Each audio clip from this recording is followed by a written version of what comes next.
Assalamualaikum warahmatullahi wabarakatuh. Selamat pagi anak-anak. Kembali lagi ketemu dengan saya di pembelajaran fisika. Nah, pada pertemuan hari ini kita akan membahas kelanjutan dari materi termodinamika, di mana pada pertemuan hari ini kita akan membahas tentang siklus termodinamika dan hukum 2 termodinamika.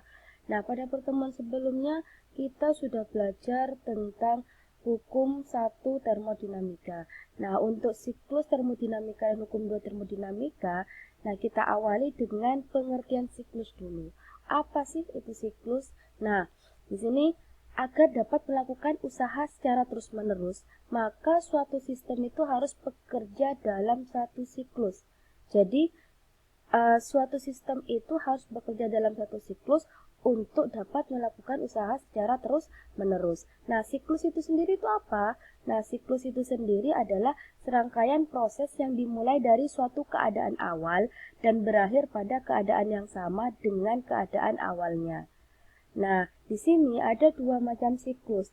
Yang pertama itu adalah siklus reversibel, di mana siklus yang dapat balik, dan irreversibel itu adalah siklus yang tidak dapat balik.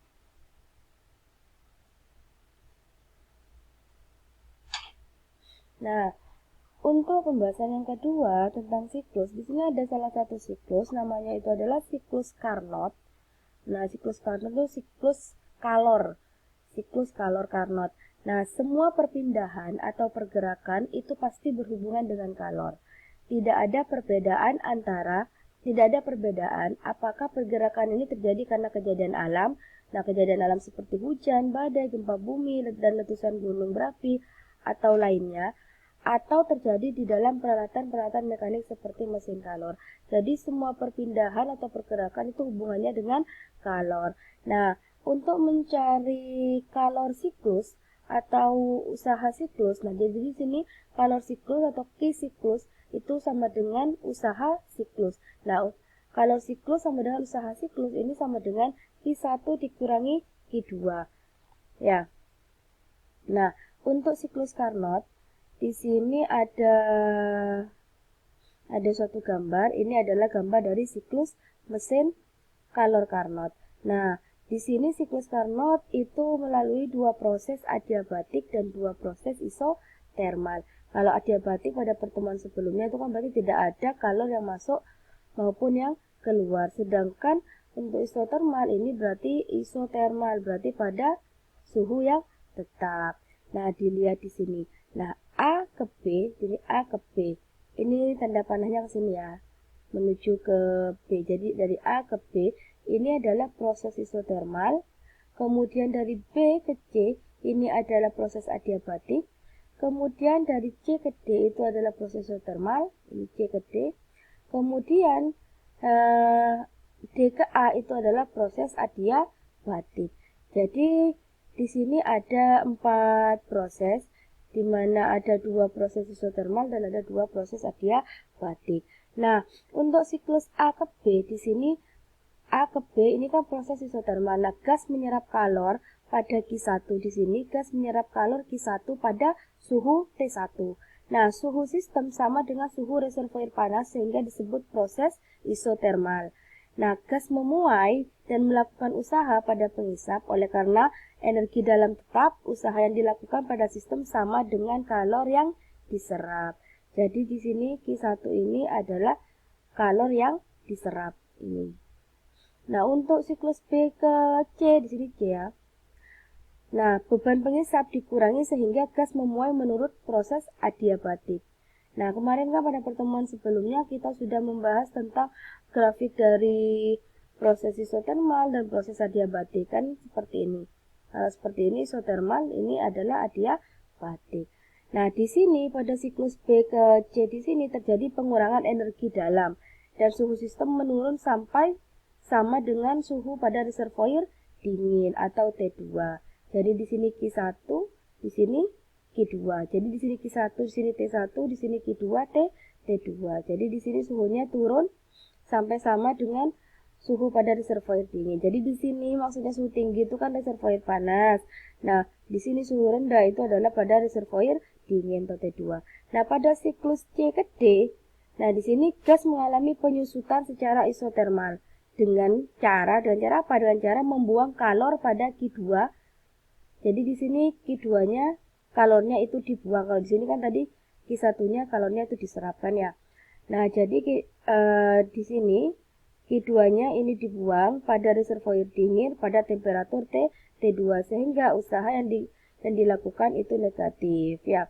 Kemudian dari D ke A ini beban pengisap ditambah sehingga gas menyusut menurut proses adiabatik. Nah, terjadi penambahan energi dalam dan suhu naik sampai sama dengan suhu pada reservoir panas atau T1. Nah, energi dalamnya kembali seperti pada awal siklus. Nah, seperti itu ya. Jadi di sini ada 4 proses isotermal, adiabatik, isotermal, dan adiabatik. Nah, di sini mesin kalor Carnot.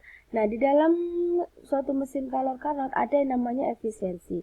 Efisiensi sebuah mesin. Nah, efisiensi sebuah mesin itu adalah perbandingan usaha atau W yang dilakukan dengan kalor yang diserap dengan mesin atau Q1. Jadi Q1 itu adalah kalor yang diserap oleh mesin.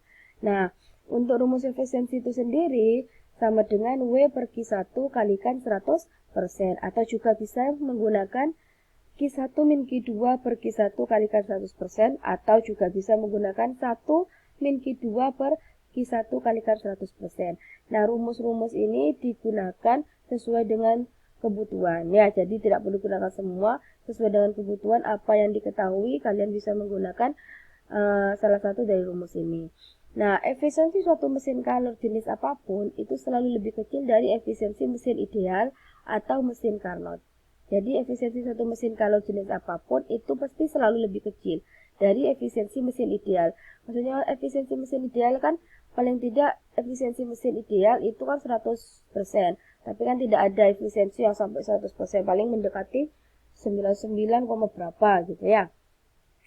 Nah, sehingga di sini Q2 per Q1 sama dengan T2 per T1. Jadi efisiensi mesin juga bisa dicari dengan cara 1 min T2 per T1 kalikan 100%. Dimana di sini ini adalah efisiensi mesin. Q1 itu adalah kalor yang diserap pada reservoir tinggi atau reservoir panas yang satuannya joule. Q2 kalor dibuang pada reservoir rendah. T1 suhu pada reservoir tinggi. T2 suhu pada reservoir rendah.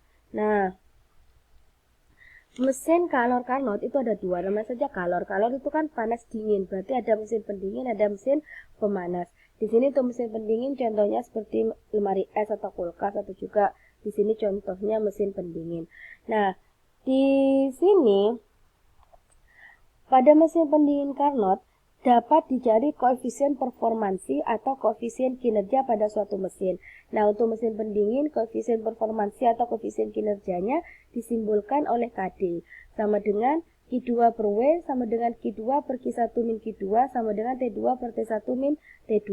Atau di sini sama dengan 1 per efisiensi mesin dikurangi 1. Jadi, rumus ini tidak perlu kalian gunakan semuanya, gunakan salah satu sesuai dengan kebutuhan. Kemudian untuk mesin pemanas Carnot di sini Kp. Nah, rumusnya Q2 per W sama dengan Q2 per Q1 min Q2 sama dengan T2 per T1 min T2 atau di sini sama dengan 1 per efisiensi mesin. Nah, ini untuk KD koefisien kinerja mesin pendingin, sedangkan Kp koefisien kinerja mesin pemanas. Kemudian di sini ada yang namanya entropi dan hukum 2 termodinamika. Nah, yang pertama kita bahas tentang entropi. Entropi itu apa? Entropi itu adalah ukuran ketidakteraturan. Nah, dalam sistem tertutup, peningkatan entropi diikuti oleh penurunan jumlah energi yang tersedia. Jadi, makin tinggi entropi, maka makin tinggi ketidakteraturannya. Nah, untuk entropi di sini ada dua. Yang pertama, entropi pada proses temperatur konstan atau pada suhu konstan. Yang kedua, entropi pada proses temperatur berubah.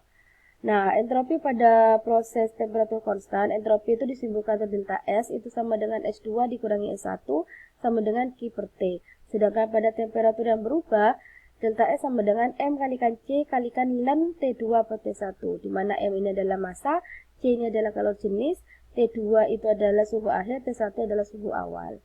Jadi di sini delta S itu adalah perubahan entropi, S1-nya entropi awal, S2-nya entropi akhir. Nah, kalian bisa baca sendiri. Kemudian jangan lupa untuk satuannya harus satuan SI. Kemudian selanjutnya hukum 2 termodinamika. Kalor mengalir secara alami dari benda yang panas ke benda yang dingin. Kalor tidak akan mengalir secara konstan dari benda dingin ke benda panas tanpa dilakukan usaha. Jadi harus ada usaha untuk mengalirkan kalor dari benda dingin ke benda panas. Nah, ini contoh soalnya ya. Suatu mesin Carnot jika reservoir panasnya bersuhu 400K, berarti reservoir panas itu kan T1. 400K akan punya efisiensi 40%. Jika reservoir panasnya bersuhu 640K, efisiensinya berapa? Nah, berarti dari sini kita bisa mencari dulu suhu pada reservoir rendahnya atau reservoir dinginnya. Dengan cara efisiensi sama dengan 1 min T rendah per T tinggi. T rendah kan T2 tadi ya, per T1 kalikan 100%. Nah, kan di sini efisiensinya kan 40% ya. 40% itu 40% sama dengan 1 min TR per 400 kalikan 10%, kan seperti itu ya. Kalikan 100%. Nah, 40% di sini saya rubah menjadi 4 per 10. Jadi kan 4 per 100. 40 per 100 berarti 4 per 10. Nah, persennya kan hilang ya, sama-sama hilang. Jadi TR per 400 sama dengan 6 per 10. TR sama dengan 240. Nah, setelah ketemu suhu pada reservoir rendahnya, kemudian data kedua, nah kita bisa mencari suhu pada reservoir ini kan, mencari efisiensinya jika reservoir pada reservoir panasnya 640K. Sama dengan caranya, ya efisiensi sama dengan 1 min TR per TT kali 100%, 1 min 240 per 640 kalikan 100%, sama dengan 5 per 8 kali 100% sama dengan 62,5%. Nah, kemudian untuk contoh yang selanjutnya, jika kalor dilepas ke lingkungan 3000, maka kalor yang diserap sistem adalah berapa? Yang dilepaskan berarti yang dibuang Q2, berarti nilainya Q1. T1-nya 800, T2-nya 500. Nah, sehingga dapat digunakan persamaan. Jadi bisa menggunakan persamaan efisiensi. Kan bisa menggunakan 1 min Q2 per Q1 atau sama dengan 1 min T2 per T1 sesuai kebutuhannya. Jadi 1 min 3000 per Q1 sama dengan 1 min 500 per 800. 1 min 3000 per Q1 sama dengan 3 per 8. Jadi ini disederhanakan. Jadi 1 dikurangi 5 per 8 kan 3 per 8. Kemudian 3000 per Q1. Nah, ini kan benda ruas ya. Jadi 1 dikurangi 3 per 8 itu sama dengan 5 per 8. Q1-nya sama dengan 4800 Joule. Kemudian ini juga ada soal, sebatang aluminium dengan massa 4 kg dipanaskan pada suhu 717 derajat Celcius sampai 962 derajat Celcius. Jika kalau jenis aluminium 910, itulah perubahan entropinya. Jadi Celcius diubah dulu ke Kelvin ya. Nah, untuk perubahan entropi bisa menggunakan ini karena suhunya berubah kan. Jadi menggunakan delta S sama dengan MC ln T2 per T1. Jadi rumus MC ln T2 per T1 diperoleh dari persamaan ini. 4 kg kalikan 910. Kemudian kalikan ln 1235 per 990. Hasilnya 8,05 kali 10 pangkat 2. Jadi ln ini bisa dicari dengan menggunakan kalkulator boleh ya. Nah, untuk tugas yang kedua, ini ada 5 soal. Yang pertama itu adalah buat mind mapping termodinamika berdasarkan materi pada pertemuan ke-1 dan kedua. Kemudian soal yang kedua, 3, 4, dan 5 ini adalah soal perhitungan sesuai materi pada pertemuan hari ini. Nah, jadi kalian yang pertama ini buat mind mapping. Mind mapping itu bersama dengan peta konsep, hanya saja lebih bebas. Kalian boleh berkreasi sendiri untuk membuat mind mapping untuk bab termodinamika. Nah, mungkin untuk pertemuan hari ini sampai di sini dulu. Jika ada pertanyaan, kalian boleh tanyakan di WA secara pribadi atau grup. Nah, semoga untuk penjelasan hari ini bisa bermanfaat bagi kalian. Nah, untuk itu saya akhiri. Wassalamualaikum warahmatullahi wabarakatuh.